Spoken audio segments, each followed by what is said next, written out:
ഞാനെവിടേക്ക് തൂമ്പേറ്റി പോണാരോ, ഞങ്ങൾ ചെങ്ങായിമാരെല്ലാവരും ഇരിക്കണ ഓഫീസിന് മുമ്പിൽ ഒരു മണം, ഒരു ചത്ത മണം. അപ്പോൾ ചെങ്ങായിമാരോട് ചോദിച്ചപ്പോൾ ചെങ്ങായിമാർ പറഞ്ഞത് ഒരു പൂച്ചക്കുട്ടി ചത്തെടുക്കുന്നുണ്ടെന്നാണ്. ഏകദേശം 5-6 ദിവസം പഴക്കണ്ട പൂച്ചക്കുട്ടിക്ക് അവിടെ. ആരും കുഴിച്ചിടാതെ ഒരു മൂലക്കൊക്കെ വലിച്ചെറിഞ്ഞ നിലയിലാണ് പൂച്ചക്കുട്ടിനെ കണ്ടത്. എൻ്റെ കൺമുമ്പിൽ ഏതെങ്കിലും ജീവി ചത്തെടുക്കണ കണ്ടാൽ ഞാൻ ബാക്കിലേക്ക് പിന്തിരിഞ്ഞോടാതെ ഞാൻ അതിനെ കുഴിച്ചിടാനേ ശ്രമിക്കുള്ളൂ. ഞാനും നിങ്ങളും എല്ലാവരും മണ്ണിലാണ്, അതുപോലെ തന്നെ ഈ പൂച്ചക്കുട്ടിയും മണ്ണിലാണ് നിൽക്കേണ്ടത്. അപ്പോൾ നമ്മക്കാണ് അതിനെ കുഴിച്ചിടാൻ കഴിയുള്ളൂ, അല്ലാതെ അതിന് സ്വന്തമായിട്ട് അല്ലെങ്കിൽ മറ്റു പൂച്ചകൾക്കോ മറ്റു ജീവികൾക്കോ അതിനെ കുഴിച്ചിടാൻ പറ്റില്ല. അപ്പോൾ നമ്മളെ സഹായത്തോട് കൂടി അതിനെ മണ്ണിൽ തന്നെ നമ്മൾ വെക്കണം. നമുക്ക് ഏകദേശം ആഴത്തിലൊരു കുഴി കുഴിച്ചാണ് കേട്ടോ. നമ്മൾ നായ്ക്കളും ഒക്കെ അല്ലെങ്കിൽ കടിച്ച് കൊണ്ടുപോകും ഇതിനെ.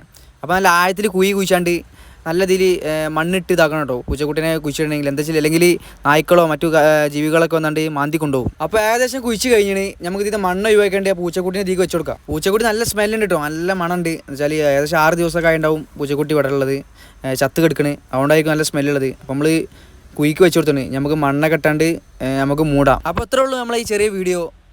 എൻ്റെ കൺമുമ്പിൽ ഇങ്ങനത്തെ ഒരു സംഭവം നടന്നപ്പോൾ ഞാൻ നിങ്ങളേക്ക് എത്തിച്ചാനുള്ളൊരു ശ്രമം നടത്തി. അപ്പം എല്ലാവരുടെ കൺമുമ്പിലും ഇങ്ങനത്തെ സംഭവങ്ങൾ നടക്കുകയാണെങ്കിൽ എല്ലാവരും ഇതുപോലെ സഹായിക്കുക. എന്താ വെച്ചാൽ ജീവികളൊക്കെ നമ്മളെ തൊടൂരും മറ്റു സ്ഥലത്തൊക്കെ ചത്ത് കിടക്കുമ്പോൾ അതിലൊന്ന് ജസ്റ്റ് എടുത്ത് കുഴിച്ചിടാൻ നോക്കുക. അപ്പോൾ നമ്മളെ ചെറിയ വീഡിയോ ഇവിടെ വൈൻഡപ്പ് ചെയ്യാണ്. ഇതുപോലത്തെ എന്തെങ്കിലും നമ്മളെ കൺമുമ്പിൽ കാണുന്ന കാഴ്ചകളൊക്കെ ഉണ്ടെങ്കിൽ എല്ലാവരും സഹായിക്കുക. അപ്പോൾ ഓക്കെ.